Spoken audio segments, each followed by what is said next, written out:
তকদিরে যেহেতু লেখাই আছে আমি করব কি, এরকম বলে না? তকদিরে যা আছে সেটাই তো হবে, আমি করবোটা কি, যেটা হওয়ার হবে।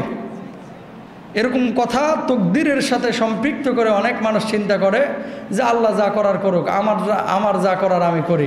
এরকম একটা মেন্টালিটি, একটা সেন্স মানুষের কাজ করে, এটা ভুল। মানুষের মধ্যে আল্লাহ সুবহানাহু ওয়া তাআলা ইচ্ছে শক্তি আল্লাহ তাআলা দিয়েছেন, মানুষকে স্বাধীনতা দিয়েছে, মানুষকে বুদ্ধি খাটানোর তৌফিক দিয়েছে, শারীরিক সক্ষমতা আল্লাহ দিয়েছে, আর্থিক সক্ষমতা আল্লাহ তাআলা দিয়েছে।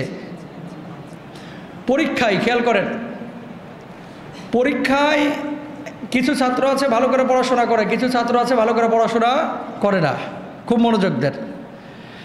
কিছু ছাত্র আছে ভালো করে পড়াশোনা করে, কিছু ছাত্র ভালো করে পড়াশোনা করে না। স্যার বলছে যে কেউ পাস করবে, কেউ ফেল করবে, বুঝলেন? কেউ পাস করবে, কেউ ফেল করবে। আচ্ছা আপনারা বলেন তো ফেল করবে কারা? সহজ হিসাব দেন, যারা পড়ে না এরা ফেল করবে। ফেল করবে কারা? যারা পড়াশোনা করে নাই। পাস করবে কারা? যারা মেহনত করেছে, পড়াশোনা করেছে।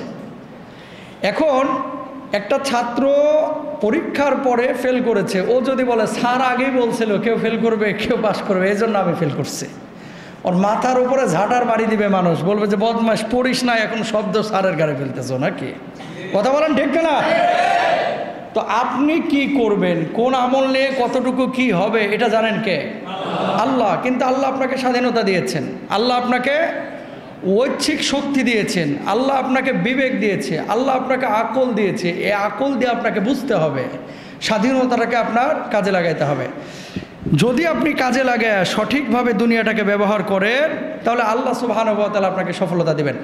এখন আপনি মদ খাইলেন, আপনি পাপ করলেন, আপনি গুনাহ করলেন, উল্টা দিকে আল্লাহ তাআলা এই স্বাধীনতা আপনাকে দিয়েছিল, আপনি এই সময়টা পাপ না করে নামাজে কাটাইতে পারতেন, এই ইবাদতে কাটাইতে পারতেন। তাহলে এখন আল্লাহর কাছে যদি আপনি বলেন যে আল্লাহ তকদিরে ছিল তাই আমি নামাজ পড়ি নাই, তাহলে এটা জানতে হবে ভণ্ডামি, ঠিক না? আল্লাহ তো আপনাকে স্বাধীনতা দিয়েছিল। এই মুহূর্তে যারা রাস্তাঘাটে আছে এদেরকে আল্লাহ কি ওই ফেরেশতা দিয়ে পিটায় মসজিদে আনতেছে? না, আল্লাহ বলছে স্বাধীনতা আমি তোমাকে দিয়েছি, সিদ্ধান্ত তোমার, তুমি মসজিদে যাবা কি যাবা না, যদি যাও প্রতিদান পাবা, যদি না যাও প্রতিদান পাবা না। এই জন্য রব্বুল আলামিন বলছেন কি ফাইদা কুদিয়াতিস সালাতু ফান্তাশিরু ফিল আরদি ওয়াবতাগু মিন ফাদলিল্লাহ ওয়াযকুরুল্লাহা কাসীরান লাআল্লাকুম তুফলিহুন। রব্বুল আলামিন বললেন যখনই জুমার সালাত আদায়ের জন্য ডাকা হবে তখন দুনিয়ার সমস্ত ইদা নুদিয়া লিস-সালাতি মিন ইয়াউমুল জুমআ, যখন জুমার সালাত আদায়ের জন্য ডাকা হবে দুনিয়ার সব কাজকর্ম বর্জন করে ত্যাগ করে ফাসাউ ইলা যিকরিল্লাহ, আল্লাহর দিকে ঝুঁকে পড়ো, আল্লাহর ঘরের দিকে চলে যাও। জুমার সালাত আদায়ের জন্য তুমি আসো। আল্লাহ একটা বারের জন্য পিটায়া শাসন করে আপনাকে বলেন নাই, ফেরেশতার মাধ্যমে জোরপূর্বক আপনাকে মসজিদে আনেন নাই। দায়িত্ব আল্লাহ আপনারা দিয়েছে। এখন আপনি মসজিদে যাবেন না দোকানদারি করবেন এটা আপনার সিদ্ধান্ত। মসজিদে আসবেন, আল্লাহর জান্নাতে যাবেন, সওয়াব পাবেন, আর দোকানে বসে থাকবেন, কোনো প্রতিদান পাবেন না, ঠিক কিনা? তকদির দুই ধরনের। এই সব কিছু এই কপালের উপর দিয়ে ছাড়ে দিয়েন না, কপালে ছিল তাই হয়েছে। তকদির কিছু জিনিস আল্লাহ তাআলা এভাবে রেখেছেন যেটা নির্দিষ্ট, এটা আপনি শত চেষ্টা করে পরিবর্তন করতে পারবেন না। বলবেন এটা কোনটা? এক নাম্বার, একটা হচ্ছে তাকদীরে মুবরাম। তাকদীরে মুবরাম হচ্ছে যেটা আপনি চেষ্টা করলেও পরিবর্তন করতে পারবেন না। যেমন আপনার মৃত্যু কবে হবে, আপনার মৃত্যু মানে আপনি কতদিন বাঁচবেন, আপনি কি 40 বছর বাঁচবেন, 60 বছর বাঁচবেন না 100 বছর বাঁচবেন, এটা জানে কে? এটা নির্ধারিত। আপনি চাইলেই দোয়া করে 100 বছরটাকে 110 বছরে নিতে পারবেন না, এটা পরিবর্তন হয় না। আর আরেকটা জিনিস হচ্ছে পরিবর্তনশীল। যেমন তুমি যদি বাপ মার খেদমত করো তাহলে আল্লাহ তাআলা তোমার হায়াত বাড়ায় দেবে, বুঝলেন? তুমি যদি বাবা মার খেদমত করো আল্লাহ তাআলা তোমার হায়াত বাড়িয়ে দেবে। আছে কোথায়? হাদিসের মধ্যে। আল্লাহ তাআলা তোমার রিজকে বারাকা দেবে। তাহলে এই রিজকের মধ্যে অতিরিক্ত অংশটা আসতেছে কোত্থেকে? আল্লাহর পক্ষ থেকে আসতেছে। আবার কম হচ্ছে কোত্থেকে? আল্লাহর পক্ষ থেকে। বুঝার আছে এখানে। তো আল্লাহ এখানে শর্ত দিয়েছে যদি তুমি এটা করো তাহলে আমি এটা করব। as-সাদাকাতু তুরাদ্দুল বালা বা তারুদ্দুল বালা, যদি দান সাদাকা আপনি করেন, আল্লাহ তাআলা সামনে ঘটিত বিপদ আপদ থেকে আপনাকে রক্ষা করবেন। জোরে বলেন সুবহানাল্লাহ। যদি দান সাদাকা করেন, আল্লাহ তাআলা সামনে ঘটিত বিপদ আপদ থেকে আপনাকে কি করবেন? রক্ষা করবেন। এখন আপনি দান করলে আল্লাহ আপনাকে রক্ষা করবে, এটাকে বলেছেন রাসূল সাল্লাল্লাহু আলাইহি ওয়াসাল্লাম।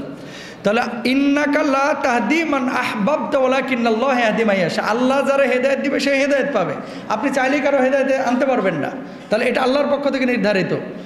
এখন বাপ মার খেদমত করলে, আত্মীয়তার সম্পর্ক রক্ষা করলে, সদাকা করলে আপনার হায়াতে রিজকে আল্লাহ তাআলা বারাকা দেবে। তার মানে যদি এটা করেন তাহলে আল্লাহ তাআলা আপনার ওটা দিবে। তাহলে এটাও আল্লাহর ফয়সালা। তার মানে কি এই বিষয়টা পরিবর্তনশীল, যদি আপনি করেন পরিবর্তন হবে। তাহলে তাকদীরের মানে ভাগ্যের একটা লিখন হচ্ছে নির্ধারিত, যেটা কখনো পরিবর্তন হবে না। আপনি কতদিন বাঁচবেন, কতটুকু রিজিক খাবেন, সব কিছু তাকদীরের সাথে সম্পৃক্ত। কিন্তু আরেকটা বিষয়, যদি এটা করো তাহলে এটা হবে। আর তাকদীরু ইয়াদহাকু ইলা সাই, দোয়ার মাধ্যমে আপনি আপনার বিপদ কিন্তু কাটাইতে পারেন, দোয়ার মাধ্যমে আপনি আপনার রিজকে বারাকা আনতে পারেন। জোরে বলেন সুবহানাল্লাহ। তাহলে সব কিছু কপালের উপরে দিয়ে আল্লাহর উপরে দোষারোপ ঠেলে দেওয়া যাবে না, ছেড়ে দেওয়া যাবে না যে যা ছিল কপালে তাই হবে, আমার কি, আমি তো কিছুই করি নাই, আল্লাহ তাআলা যেটা করেছেন সেটাই হবে। হ্যাঁ, আল্লাহ যা সিদ্ধান্ত নিয়েছেন সেটাই হবে, কিন্তু আপনার চেষ্টাটার মূল্যায়ন আল্লাহর আদালতে হবে। আল্লাহ জাহান্নামে আমাদের দিবে আগে থেকে লিখে রাখছে, তাহলে দুনিয়া পাঠাইলো কে? এর জন্য কি আমি দায়ী?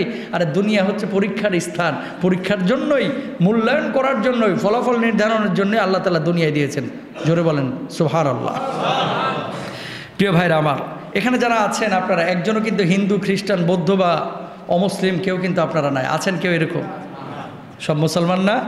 মুসলমান দাবি আপনি করছেন মুসলমান, কিন্তু আপনার চলন বলন কথন হাদিসের ভাষ্য অনুসারে, কোরআনের আয়াতের অনুসারে আপনার পারিপার্শ্বিক অবস্থা 13টি গুণ যদি আপনার ভিতরে থাকে, আপনার বাড়ির মধ্যে আপনার চলনে বলনে কথনে শয়নে স্বপনে এই 13টি বৈশিষ্ট্য যদি আপনার ভিতরে থাকে, জেনে নেবেন আপনি আসল প্রকারের মুমিন। সুবহানাল্লাহ বলেন। এটা আমার কথা না, আল্লাহ সুবহানাহু ওয়া তাআলা দয়া করে মায়া করে আপনাকে আমাকে জুমার সালাত আদায়ের নিমিত্তে আল্লাহর ঘরে একত্রিত করেছেন, একত্রিত হওয়ার তৌফিক দান করেছেন। কালিমাতে শুকর আদায় করে হৃদয় মন জবানকে উজাড় করে সমস্বরে সবাই বলি আলহামদুলিল্লাহ। রব্বুল আলামিন আপনাকে আমাকে জুমার শুরুতেই নিয়ে এসেছেন, এই জন্য আরও একবার বলি আলহামদুলিল্লাহ। বলে যে হুজুর নসিবে ছিল তাই আগে আসছি, নসিবে ছিল না তাই আগে আসি নাই। এরকম মানুষ বলে না যে নসিবে ছিল, সব কিছু নসিবের ওপরে চাপাই দেন না। কিছু কিছু জিনিস নিজেও চেষ্টা করা লাগে, লাগে না?